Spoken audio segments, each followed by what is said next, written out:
Psalm 25, one of the important things in relationship with God is to be teachable.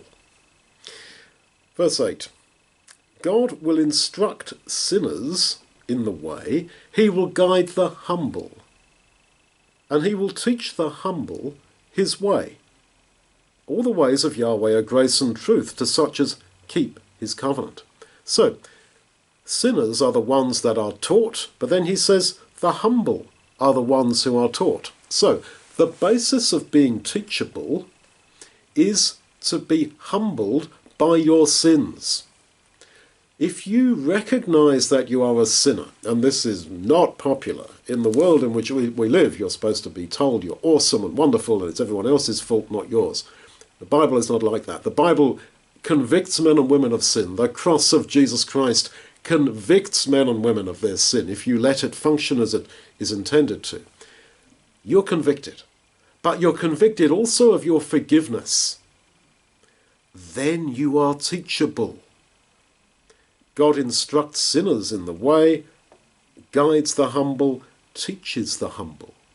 And then it goes on, and all the ways of Yahweh are grace and truth to such as keep his covenant.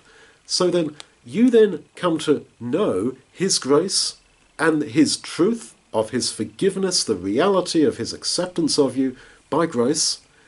Then you are teachable.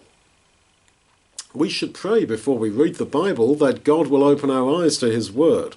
But actually, what in practice will make you teachable is humility, and humility comes from recognizing that you are a sinner and that you have been forgiven. That is what makes you soft. That is what makes you open. We live in a world where everyone seems to have a closed mind. Everyone thinks they know everything about whatever. Anyway, we are to come to God as children saying, I do not know. Teach me your way. Teach me your way. But you will only be taught that way if you are humble. And you will get that humility, we see here, by accepting you are a sinner and have been forgiven, by knowing his grace, which leads you to know his truth. This is the way to go.